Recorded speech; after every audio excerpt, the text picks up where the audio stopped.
Anong latest mga kababayan? Ieto, Pangulong Bongbong Marcos Jr. Bumuelta na po mga kababayan. Naku po, anya hindi raw mababawasan ang serbisyo ng PhilHealth? At Manong Ted Filon, totoong nangyari sa PhilHealth. Isinapubliko na po mga kababayan at pagmamagaling ni Ms. Gia Magno ukol sa PhilHealth ay napahiya ng harapan kina Madam Sas at Joey Di Bibre mga kabayan. At eto, kapapasok lang na balita mga kababayan, pangatlong impeachment complaint laban kay VP Inday Sara Duterte. Inihain na po sa kamera. Naku po, eto, pakinggan natin. Ang guarantee ko. Kahit may subsidy, kahit walang subsidy, kahit anong contribution, all of these issues, hindi mababawasan ang serbisyo ng PhilHealth. Hindi mababawasan ang bayad ng PhilHealth sa insurance claim. In fact, baliktad, padadamihin pa namin ang serbisyong ibibigay ng PhilHealth, palaramihin, palalakihin. Rinig na rinig nyo yan kabayan ha? Padadamihin raw po ni Pangulong Bongbong Marcos Jr. Oh, kita nyo mga kababayan, di ba? Eto, pakinggan pa natin ha? Pa namin ang pagbayad sa insurance claims. So, I would like to just assure everybody, huwag niyong inaalala na mababawasan ang serbisyo kahit na kanino. Huwag daw po tayo mag-alala mga kababayan. Di ba? Chill lang daw tayo mga kababayan ayon sa ating mahal na Pangulo. Di ba? Chill lang kayo mga kababayan. Di ba? Okay lang yan na walang pondo yung PhilHealth. Ano ba kayo? Para sa senior, para sa mga hirap, para sa Senior, middle class, ay, walang mababawasan kahit isang pusing. Quite the opposite. Dadagdagan natin yan in 2025. Nadagdagan pa raw po mga kababayan. Di ba? Huwag kasi tayo magreklamo na zero yung budget sa PhilHealth mga kababayan. Di ba? Mas dadami pa ang mas magiging dadami. serbisyo na ibinibigay ng PhilHealth, mas lalaki pa ang Mas- magiging payment na ibibigay sa insurance claim. Kaya huwag po kayong Akala ko mga kababayan mas lalaki pa yung payment na tila ba'y kontribusyon natin sa PhilHealth. Akala lang ha. Tuloy po. mag-aalala. Walang Oo, mawawala sa serbisyo ng PhilHealth. Mas pinapaganda pa nga namin ang pagpatakbo ng PhilHealth para mas marami pang maibibigay sa taong bayan. Bakit mahal na Pangulo di nyo ginawa yan yung kakaupo nyo? So, nagbibigay na naman kayo ng promise sa aming mga madlang people na sa 2025 na mas papagandahin, mas paparamihin nyo pa yung mga benepisyo. So sa mga daling salita, mahal na Pangulo, nagpa-promise na naman kayo. Di ba? Baka matulad to mahal na Pangulo sa sinasabi mong bigas na tag 20 pesos. Di ba mga kababayan? At yung iba pang, di ba? Yung rinig nyo yung nasa zona mga kababayan, yung mga flood control. Control na yan. Pero pagdating ng bagyo, hindi na control mga kababayan. Di ba po? O ito'y komento lamang mga kababayan based sa sinasabi ng ating mahal na Pangulo. Di ba po? Nagpapromise na siya ngayon sa next year daw po mga kababayan. Huwag tayong mag-alala kahit walang budget yung PhilHealth mga kabayan. Dahil mas palalawigin pa raw nila di umano ang benepisyo nito. O di ba? Pag ho mahihirap, libre mo na lahat yan. Charity ward ka, di ba? Doon ka sa common ward. Opo, libre. Pero ikaw na middle income earner, ikaw na nagbibigay ng contribution mo na mas malaki sa pangkaraniwan, ang gusto nila, magpa-confine ka, doon ka sa ward. Ma-confine, para ka makakuha ng malaking benepisyo sa PhilHealth mo.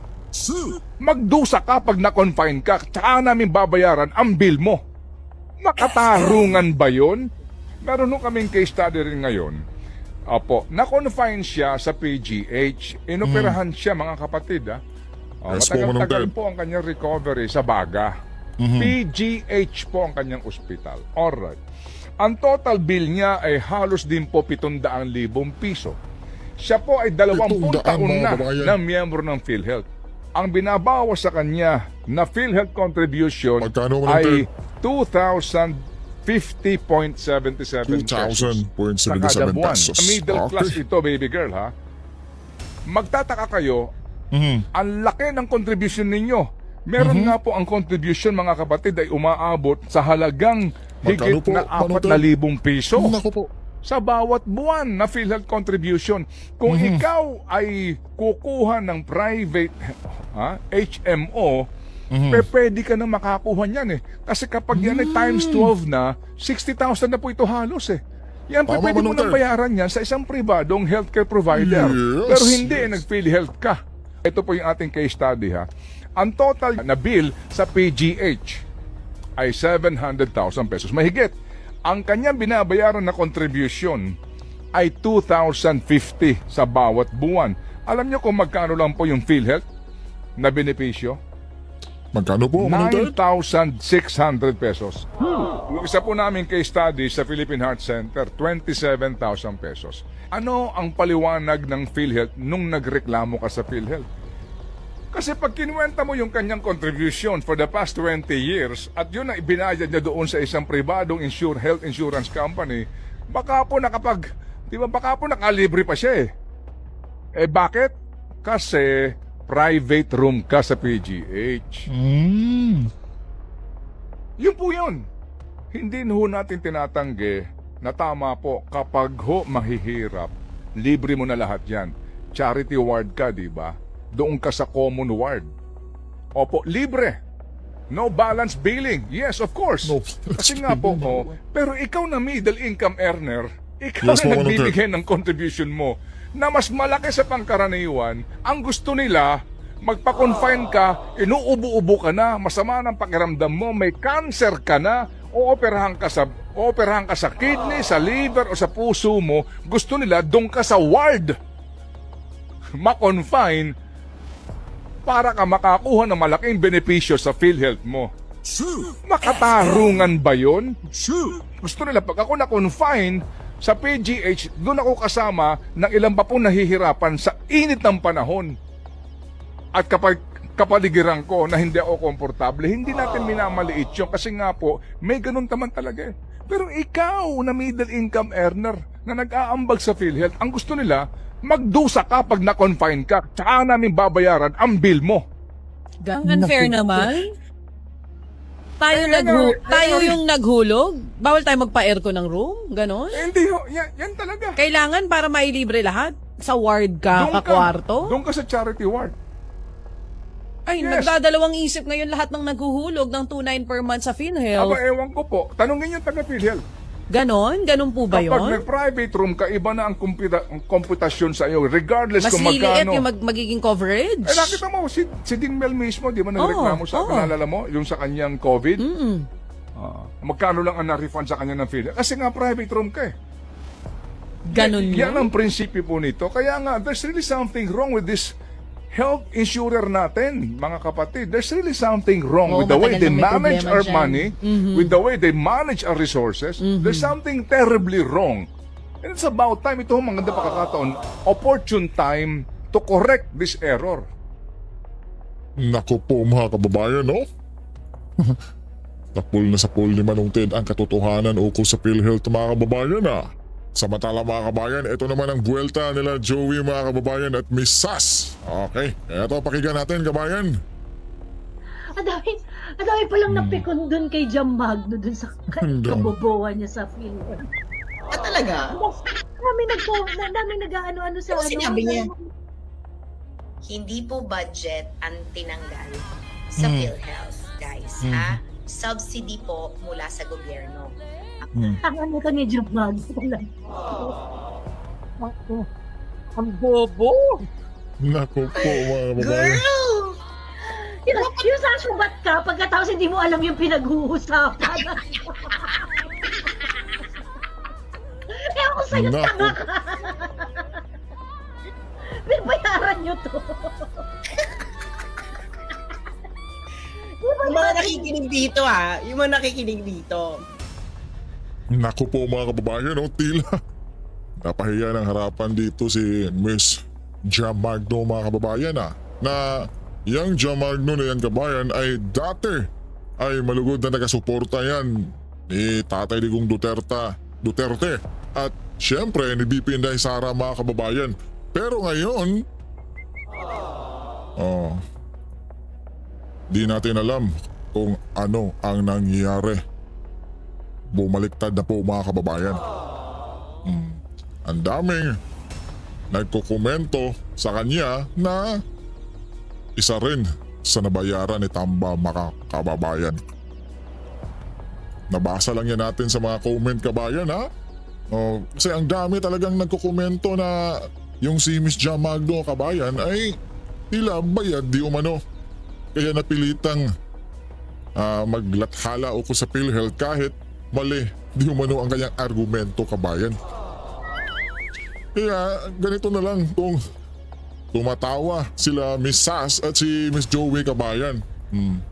Tila di niya naintindihan yung issue sa PhilHealth kabayan, yung budget na yan. This is where your taxes are going. Okay lang sana kumuha sila ng influence, pero wag naman yung tanga. Budget po at subsidy ay dalawang magkaibang konsepto. Bakit naman Yun, bibigyan mga kababayan, ng no? subsidy Sabi niya, ang subsidy at ang budget ay bakla, we're talking about the 2025 national budget. The budget allocation that is being discussed right now is the allocation for PhilHealth, which is actually a subsidy. The budget allocation is the subsidy, idiot. An Naku po idiot. mga kababayan. Naku. That Idiot. subsidy is for the health of Filipino people. Ang And yung reserve ang funds, girl. Kaya Girl. nga ano to, no? Tangina, parang this girl deserves to be Ano po, Mrs.? pinutok na lang to sana sa pader. Naku po mga kababayan. At eto mga kababayan, kapapasok lang third or pangatlong impeachment complaint laban kay BP Inday. Inihain na nga po sa kamara. Tila humahabol pa kabayan sa bonus. Eto, pakinggan natin ang kabuang balitang ito kabayan. Sa Kamara ang ikatlong impeachment complaint laban kay Vice President Sara Duterte ngayong araw. Binubuo ng 12 complainants ang grupo ng mga pari ng Simbahang Katolika. Gayon din ang mga abogado mula sa Union of People's Lawyer of Mindanao. Pagtataksil sa tiwala ng publiko, paglabag sa saligang batas, panunuhol, graft and corrupt. Pagtataksil mga kabayan, yan talaga yung sinisigaw nila, no? Si BP Inday ay nagtataksil daw po sa bayan. Kabayan, ano sa tingin nyo? Magkomento lang kayo sa baba dyan, kabayan. Nagtataksil po ba yung ating Vice Presidente? Option at iba pa ang grounds ng impeachment. Batay sa kinatawan ng grupo na si Attorney Amando Ligutan, i-endorso ang impeachment complaint ni na House Assistant Minority Leader Camarines Sur 3rd District Representative Gabriel Bordado at AMB's OWA Party List Representative Lex Anthony Chris Colyada. Hanggang sa kasalukuyan, nasa tanggapan pa ni House Secretary General Reginald Velasco ang unang dalawang impeachment complaints na inihain laban kay VP Duterte. Abangan ang iba pang mga detalye mamaya sa Ito Ang Balita. Abangan para mamaya kabayan, no? Baka may humahabol pa pang court complaint dyan, mga kabayan. Tila humahabol sa bonus, Di ba? Ano sa tingin nyo kabayan? Eto na. Tila isinisabay-sabay na nila po kabayan, no? Kahapon or kanina nga ba yun mga kabayan na si Pangulong Duterte ay gusto na nilang ipapakulong kabayan. Di ba po? Isasama na rin si Senator Bongo at Senator Bato. Dahil di umano si Tatay Digong Duterte mga kabayan ay isang malaking budol. Binudol daw po ang sambayanang Pilipino kabayan. Mantakin mo yan, di ba? Naku po. Ikaw kabayan, ano ang masasabi mo ukol sa pangatlong impeachment complaint laban kay BP Inday kabayan? Magkomento lang po kayo sa baba at pag-usapan natin yan.